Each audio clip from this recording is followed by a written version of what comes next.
50 खोके एकदम ओके आणि रस्ता दिसला तर ठोकेच ठोके.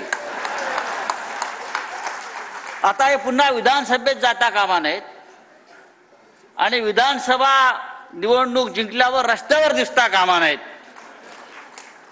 हे वातावरण आपण महाराष्ट्रात जर निर्माण केलं असेल तर आपल्याला फक्त विजय प्राप्त करण्यासाठी एकत्र काम करायचं आहे. आमच्या पुढे या राज्याचे प्रश्न सगळ्यात जटिल उभे आहेत. लाडकी बहीण आहे ना,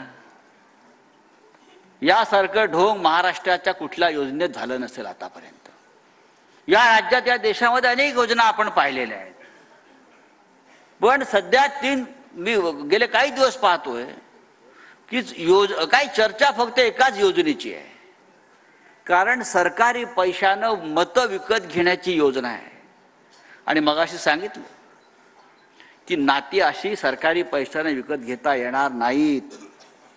याआधी सुद्धा हे प्रयत्न झालेले आहेत, पण शेवटी आमचं नातं जे आहे महाराष्ट्रातल्या बहिणींबरोबर, महाराष्ट्रातल्या शेतकऱ्यांबरोबर, महाराष्ट्रातल्या विद्यार्थ्यांबरोबर, ते नातं पैशाच्या पलीकडचं आहे. आणि उद्या सत्ता आपली येणारच आहे. उद्या सत्ता येणार आहे, अर्थमंत्री आपला होणार आहे. तिजोरीत जरी पैसे नसले सध्या तरी ते कसे आणावे ते जयंतराव पाटलांना चांगलं माहिती आहे. आमच्या अर्थमंत्री त्यांनी अनेक काळ काम केलेलं आहे.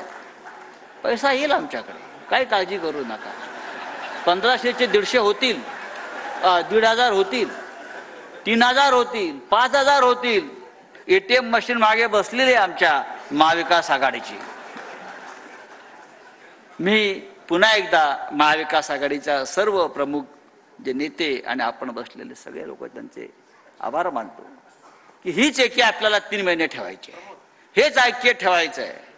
आपल्याला संघर्ष करायचा आहे. महाराष्ट्राला संघर्षाशिवाय काही नाही आणि संघर्षातूनच सगळं मिळालं. महाराष्ट्राने काही करायचा प्रयत्न केला की दिल्लीवाले येतात, आमच्यात तोडफोड करतात. जे ब्रिटिशांनी केलं ते भाजपवाले करतात. फोडा झोडा आणि राज्य करा.